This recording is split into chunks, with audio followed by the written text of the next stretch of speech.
Chers amis, chers abonnés, vidéospectateurs, bonjour et bienvenue dans mon univers. Après un long temps d'absence, dû à des problèmes de santé, me voici de nouveau devant vous pour renouer avec les publications dans le domaine des mystères de l'âme droite. Aujourd'hui, il sera question d'une vidéo hors série qu'on va consacrer à l'origine et à la compréhension de la cosmogonie avant de pouvoir passer au mystère de l'âme droite.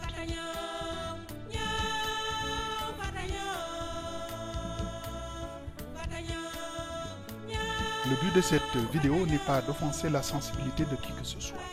Toute ressemblance à une figure historique n'est que pure coïncidence. Donc n'oubliez pas de vous abonner, d'aimer et de partager au grand maxi. Alors, nous introduisons cette présentation avec les propos du chercheur physicien et philosophe M. Étienne Klein, propos qu'il a tenus lors d'une conférence intitulée « La science rend-elle la religion impossible ?» En posant la question « Qu'est-ce qu'on appelle l'origine de l'univers lui-même ?» le docteur Étienne Klein nous restitue les distinctions que les philosophes ont pu établir concernant la signification du terme origine. La première définition possible est que l'origine est la source de tout ce qui existe. Elle correspond à la cause antérieure à toutes les autres, au-delà de laquelle ou en amont de laquelle remonter n'a plus de sens. Donc il s'agit en l'occurrence de l'origine qui est chronologiquement première, qui est absolument créatrice et qui est, par essence ou par nature, distincte de tout ce qu'elle a produit et précédé et qui renvoie à une réalité autonome absolue en amont transcendante. Cette idée-là de l'origine montre qu'il y a une entité transcendante, cause première, qui a produit l'univers qui lui a succédé.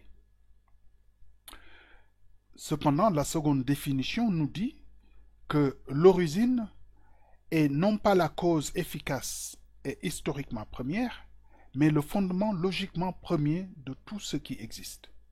Et ce fondement, c'est un être particulier, pour les cosmogonies par exemple, qui est toujours immanent, c'est-à-dire qu'il fait partie de l'univers et qui a simplement la potentialité de se projeter hors de soi pour s'incarner, de s'excéder pour devenir quelque chose d'autre que lui-même. Donc nous voyons que nous sommes face à deux pôles qui semblent antagonistes. Donc le premier pôle est basé sur une entité transcendante, cause première, qui fait appel à notre croyance sans même avoir besoin de présenter des preuves. Le second pôle est basé sur un être immanent, fondement logiquement premier qui pourrait être approché par la connaissance scientifique. Et comme il est question de cosmogonie, résultant pour la plupart du temps d'observation de la nature ou de l'univers, alors nous allons tester cette hypothèse en examinant la cosmogonie héliopolitaine de la création du monde. Cette cosmogonie a vu le jour dans la ville d'Iounnou, donc qui est en Basse-Égypte, et qui commence par les eaux primordiales inertes et silencieuses jusqu'à ce qu'un être nommé Atum y prenne conscience de soi-même et nous donne sa version de la création. Atum jaillit des eaux du Noun et dit « J'étais solitaire dans le Noun et inerte. Je n'avais pas encore créé Nout au-dessus de moi. La première corporation des Nétérous n'avait pas encore été mise au monde. L'énéade des Nétérous primordiaux n'existait pas. Ils étaient encore en moi. Je flottais absolument inerte. J'ai amené mon corps à l'existence grâce à mon pouvoir magique. Je me suis créé moi-même, je me suis constitué ainsi que je le souhaitais, selon mon désir. Je suis l'Éternel, je suis Ré qui est sorti du Nouhou. Je suis le maître de la lumière. Je suis Képri le matin, Ra à midi et Atum le soir. Je saisis mon membre par la main divine et il suscita la jouissance. C'est de ma semence, de mon crachat, que naquirent Chou et sa sœur Tefnout.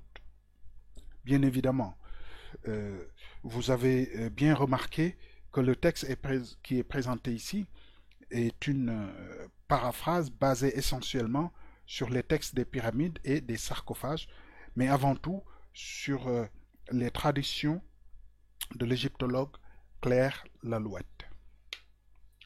Donc, Atum va donner naissance à Chou et à Tefnout. Il faut savoir qu'il va utiliser sa puissance magique, le Rekao. Et vous voyez là-bas le cas qui est bien représenté. Et ça veut dire beaucoup de choses avec cette spirale à gauche. Alors, Tefnout est la sœur de Chou. Et Chou, quand on l'écrit, c'est avec donc la plume d'Autriche. Et sa sœur, normalement, est donc Chout. Mais ceci est le nom de Maat. Alors, ce que je voudrais que l'on retienne d'abord, c'est que Chou et Tefnout sont identiques. Une partie représente le principe masculin, une autre partie représente le principe féminin. Et comme on nous a dit dans les textes des pyramides que Tefnout est Maat, vous voyez donc que Maat est aussi le double de Chou. Et nous avons cet équilibre-là, cette égalité, cet équilibre qui apparaît. Alors, très souvent aussi, Chou est assimilé à Ré, ce qui veut dire que Maat est le double de Ré. Donc, il est son cas. Alors, Tefnout, comme son nom l'indique, c'est celui qui va cracher Nout, puisque le terme Teuf, tant en égyptien ancien qu'en wolof, veut dire cracher. Et tout ceci a une signification particulière. Ce n'est pas des affirmations gratuites, et vous allez voir dans un instant. Alors, la légende raconte que le couple Chou et Tefnout va donner naissance à un autre couple appelé Geb et Nout. Geb représentant la terre et Nout représentant le ciel. Mais ce qui est intéressant aussi de voir, c'est que le nom de Nout est écrit avec donc le contenant et le toit.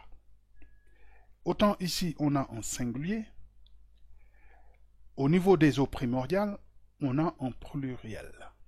Et c'est très important, puisque c'est ça qui va nous permettre de comprendre de quoi il s'agit dans cette cosmogonie.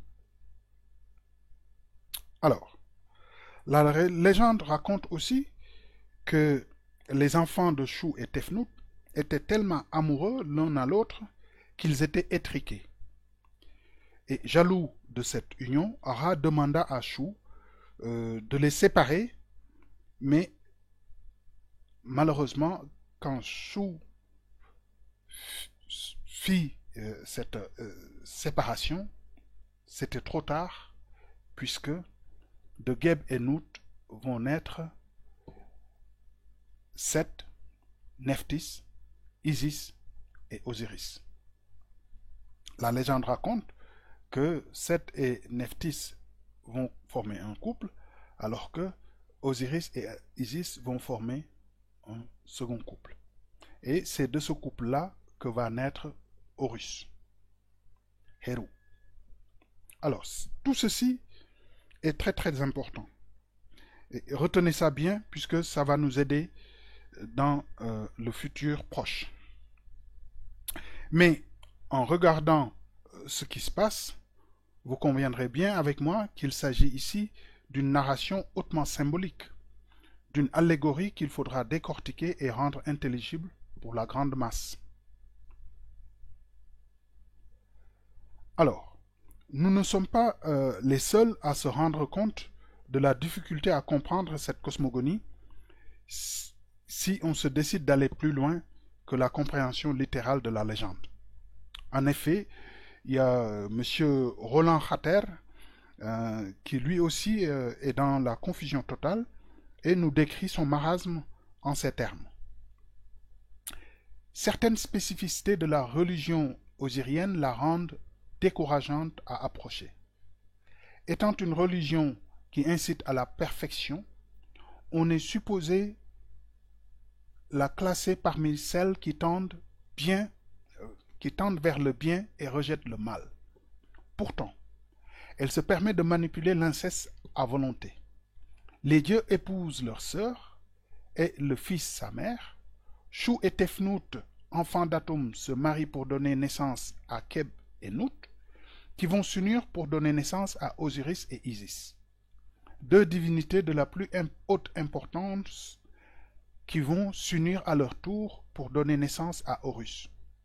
Keb et Nout donneront aussi naissance à Seth et à Nephthys, qui formeront un couple. Mais les choses ne s'arrêtent pas là. La sexualité est étalée dans tous ses détails intimes. D'après certaines sources, Atum se serait masturbé pour engendrer Chou et Tefnout. D'après d'autres, il se serait uni à son ombre. Isis se fait aider par les autres divinités pour ressusciter Osiris, juste le temps de s'accoupler avec lui pour procréer Horus. Et dans toutes ces relations qui nous choquent parce qu'impossibles ou incestueuses, il n'est nullement question d'ammoralité ou d'invitation au chaos. D'ailleurs, la confession du récitant au chapitre 125 refuse toute activité sexuelle anormale ou amorale, j'allais dire. Je n'ai pas forniqué. Je suis pur, je suis pur, je suis pur.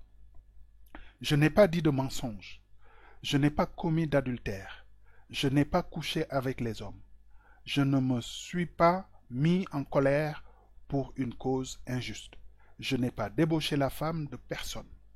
Je n'ai terrorisé personne. Je n'ai pas fermé les oreilles aux paroles de vérité. Et nous voyons là que il sera très difficile de comprendre cette cosmogonie si on n'apporte pas la lumière sur ce qui a été présenté. Alors, pour comprendre, il faut d'abord que l'on se remette en Égypte ancienne, en Kemet, pour comprendre comment est constitué ce que nous appelons aujourd'hui la religion osirienne. Alors, pour cela, nous avons le temple qui est appelé le Purba, la maison du bas de l'âme. Très souvent, cette maison est constituée de trois parties. Nous avons la partie la plus populaire, avec l'entrée où nous avons les deux pylônes. Donc c'est la grande cour. Et là, c'est dédié au peuple. Et ce peuple-là va recevoir toutes ces légendes. Donc, on va leur raconter ces légendes de manière à ce que ça soit compréhensible, puisque c'est ce grand peuple-là qui n'est pas alphabétisé ou qui n'est pas initié dans tous les mystères osiriens. Donc, 99% de la population est dans cette grande cour. Ensuite, nous avons la classe de ceux qui sont initiés, les prêtres, qui est la salle intermédiaire, qui, eux, en transmettant les légendes populaires, comprennent à moitié ce qui a été, ce que renferment ces allégories. Et vous avez la troisième partie qui est le naos, donc le Saint des Saints, où il n'y a que le pharaon hein, qui accède et qui est en face du symbole de la divinité. Alors, comment ceci a été élaboré? Donc, très souvent, on identifie un lieu énergétique et on mettait deux pierres pour identifier ce lieu. Et c'est ce lieu-là qui est le Saint des Saints.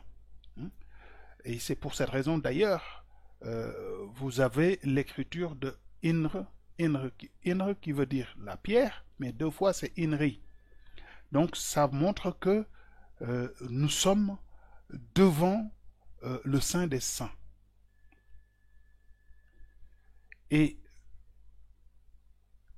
on va construire autour du Saint des Saints, et donc cette partie-là qui sera accessible aux prêtres, et cette partie-là qui va être accessible au grand peuple. Et c'est là où on va raconter des légendes, où on va faire des rituels, histoire d'entretenir et de maîtriser la grande masse. Donc, c'est ça, la religion, qui n'est pas basée sur la connaissance, mais qui est basée sur la croyance. Et nous avons l'autre partie de la religion où on va chercher à aller davantage dans la connaissance jusqu'à arriver seul à seul avec la divinité. Alors, maintenant, nous allons nous servir de la spermatogenèse chez l'homme pour expliciter ce qui se passe. Juste pour rappel, les cellules souches de la lignée germinale avaient créé des spermatogonies dès la phase embryonnaire dans les testicules du bébé, de l'embryon.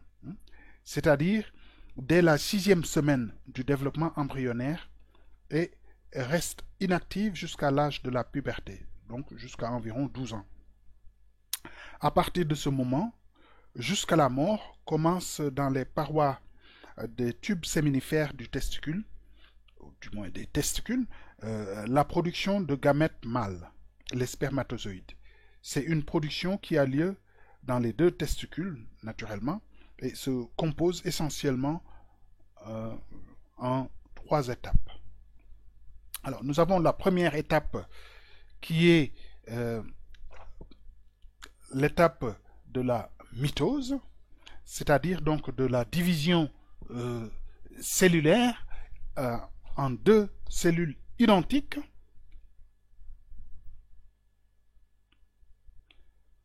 Et une des cellules sera appelée spermatogonie diploïde et l'autre cellule sera le spermatocyte 1, mais aussi qui est diploïde. Donc, la cellule mère va donner naissance, après croissance et réplication de son matériel génétique, va donner naissance à 2 filles identiques. L'une va prendre la place de la mère pour refaire la même chose, puisque nous avons un processus continu, alors que l'autre va continuer le processus de spermatogenèse. Et on va passer à ce qu'on appelle la méiose 1, de premier ordre. Donc il s'agit, pour cette méiose de premier ordre, d'avoir une phase qui est qu'on va appeler la division réductionnelle, puisqu'on va avoir comme résultat la formation de 2 spermatocytes 2 qui sont des cellules haploïdes, car on vient juste de séparer les chromosomes homologues. Alors, je vous passe, comment dirais-je, les détails de ce qui se passe dans la méiose, donc c'est-à-dire la prophase 1, la métaphase 1, l'anaphase 1 et la télophase. Ça prendrait trop de temps. Mais sachez que le résultat de la méiose 1, c'est la production, c'est la séparation des chromosomes homologues.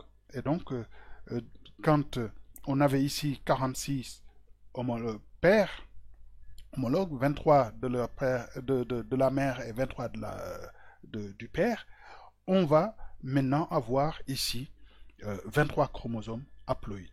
Seulement, on n'a pas encore séparé les chromatides sœurs.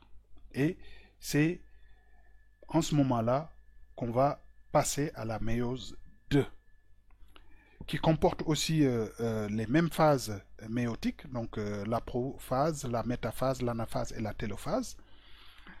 Mais on ne va pas entrer aussi dans les détails. Et cette fois-ci, on va parler de division équationnelle de la cellule haploïde post-méiose 1. Donc, il est question donc de séparation, comme je disais tantôt, des chromatides sœurs qui sont attachés l'un à l'autre comme Geb et Nout. Et le résultat de cette méiose 2 est la naissance de 4 spermatides haploïdes simples à 23 chromosomes. Voilà. Et à partir de ces spermatides haploïdes simples, se passera le processus de différenciation pour donner naissance aux gamètes mâles. Donc, vous voyez, autant ici, on était à 46, là, à ce niveau où on pourrait voir Geb et Nout, on est à 23, et on est ici à 23 simples. Je pense qu'on commence à comprendre que ici, grâce au pouvoir magique, la cellule mère va se diviser en 2 cellules identiques, sœurs. Et pourtant, on ne parle pas de masturbation ou de quoi que ce soit. Et je vous ai pas tout raconté sur la métose, puisque sinon ça serait trop long. Pour comprendre ces bras divins, il faudrait tout simplement aller un peu plus loin dans la description et on se rendrait compte que pendant la division en 2 cellules sœurs, il y a ce qu'on appelle les bras qui sont les microtubules qui vont venir s'accrocher au centromère et vont tirer pour séparer les deux. Donc nous voyons ici ce que allégoriquement on parle de main divine. Mais bon, pour les non-initiés, on va leur donner un vocabulaire qui leur est accessible pour bien cacher la signification des choses. Alors, si on a parlé de spermatogénèse, il faudrait aussi parler d'ovogénèse. Alors, l'ovogénèse est le passage de la cellule souche de la lignée germinale, donc de l'ovogonie, au gamète femelle appelé l'ovocyte 2. Donc, à la question entre la poule et l'œuf, qui est le premier, la nature semble avoir déjà tranché, car la femme naît avec son stock d'œufs. L'ovocyte a existé avant la naissance du bébé femelle. Donc, c'est pas à partir de la puberté qu'on commence à produire l'ovocyte, comme c'était le cas pour l'homme, qui à partir de la puberté commence à produire les spermatozoïdes, mais pour l'ovogénèse, c'est à partir de la puberté que va continuer le processus de maturation de l'ovocyte qui est incrusté dans un follicule. Donc, et forme avec lui un couple jumelle. Ils grandissent ensemble jusqu'à maturation et une fois la femme a atteint la puberté, le processus donc de maturation reprend et chaque mois, telle une lune, les cycles ovariens, folliculaires, utérins reprennent.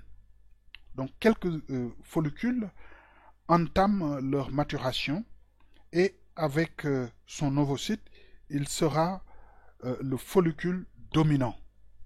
Et au 14e jour de la phase folliculaire, donc comme si c'était le 14e jour de la pleine lune, l'ovocyte va quitter le follicule comme s'il se détachait du ventre de sa mère pour naître.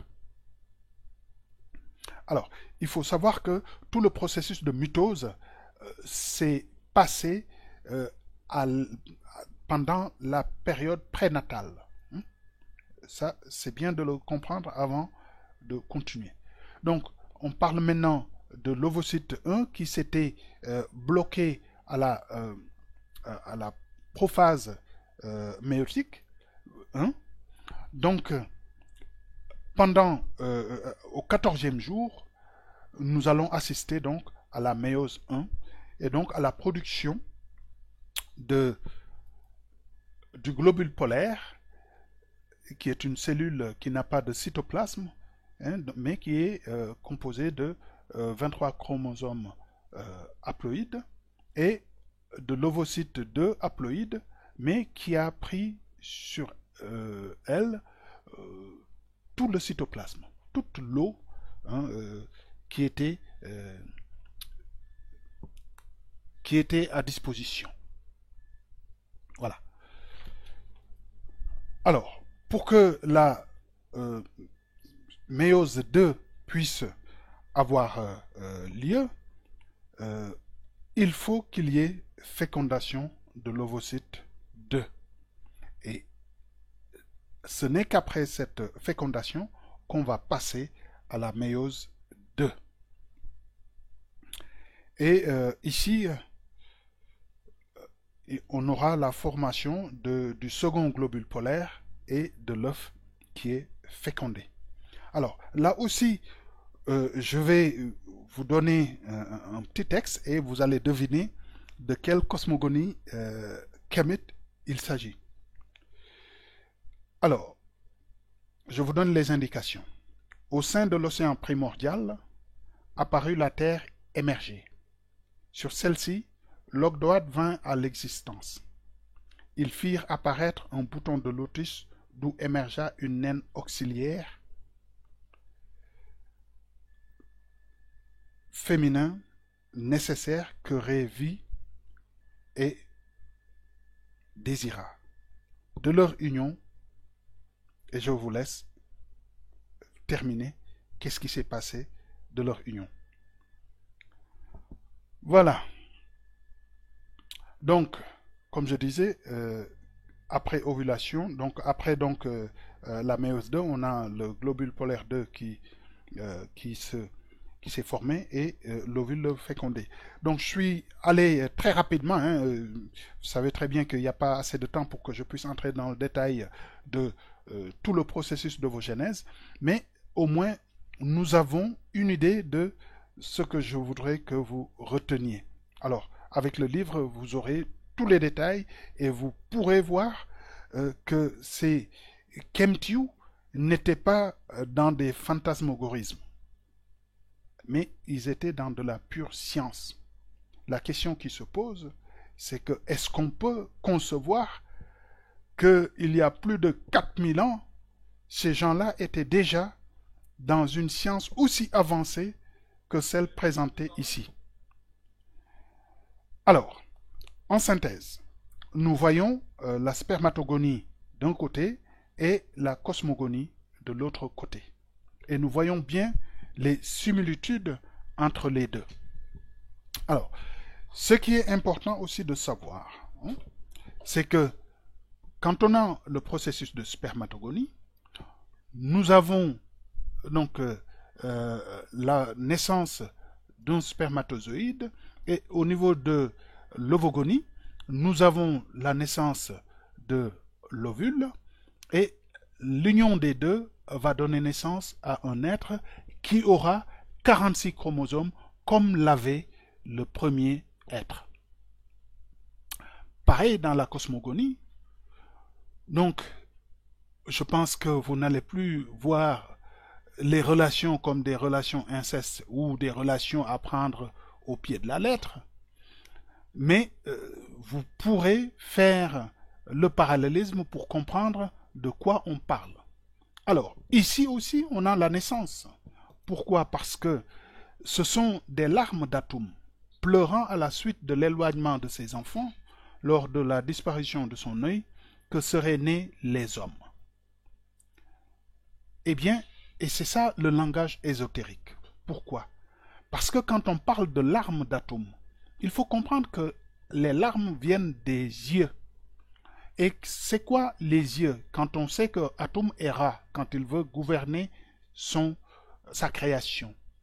Eh bien, les yeux de Ra, c'est le principe féminin représenté par la lune et le principe masculin représenté par le soleil. Ce sont les yeux de Ra. Donc, l'union du principe masculin et du principe féminin, comme nous l'avons ici, le principe masculin et le principe féminin, va donner, de leurs larmes vont naître les hommes. Et ici, des deux larmes vont aussi naître les hommes. Alors, en conclusion, il me semble que quand le défunt professeur Cheikh Anta Diop nous conseillait en ces termes, s'il n'y a qu'un seul salut, c'est la connaissance directe, et aucune paresse ne pourra nous dispenser de cet effort. À formation égale, la vérité triomphe. Formez-vous, armez-vous de science jusqu'aux dents, et arrachez votre patrimoine culturel. Là, j'ai l'impression qu'il pressentait que les Kemtu étaient plus dans la connaissance sacrée scientifique mythifiée, hautement ésotérique, plutôt que dans de la croyance aveugle, animiste. D'ailleurs, nous voyons bien, quand on parle de connaissance, le verbe est rh. Et lu à l'envers nous donne khr, qui est la tombe. Donc la connaissance et la connaissance de la tombe, c'est ce qui va nous sauver. Et c'est pour cette raison, Osiris est le premier dans l'Amenti. Et être premier, même en Wolof, on va dire Rao. Mais le terme Rao, en même temps, signifie sauver, être sauvé. Donc, vous voyez, tant qu'on n'est pas dans la réalité, dans le paradigme africain, il y a certaines choses, on va juste les répéter sans pouvoir comprendre. Et c'est le même terme qu'on utilise pour donner naissance. On va dire, la sage-femme va être appelée Raoulekat. Vous entendez bien le terme Raoulé, Raou. Mais quand la femme a donné naissance, Mouchna, Mouch veut dire cracher, mais en même temps veut dire qu'elle est sauvée. Et donc l'enfant est sauvé, Mouchna, et ce sont les mêmes termes aussi qu'on utilise en sérère. Et donc il y a le paradigme africain qui pose une barrière à certains égyptologues pour qu'ils puissent accéder au fond de la culture ou de la civilisation égyptienne, pour ne pas utiliser le terme banal qui est de la religion égyptienne, puisque on ne parle pas de religion égyptienne dans nos cultures. Il s'agit hautement d'une autre chose qui n'a rien à voir avec le fait de vouloir maîtriser une masse pour pouvoir régner sur elle. Les dubitatifs me diront, comparaison n'est pas raison. Je vous laisse trancher et vous donne rendez-vous dans d'autres vidéos pour vous convaincre. N'oubliez pas de vous abonner, d'aimer la vidéo et de partager au grand maxi. Je vous remercie pour votre soutien physique et moral. À bientôt.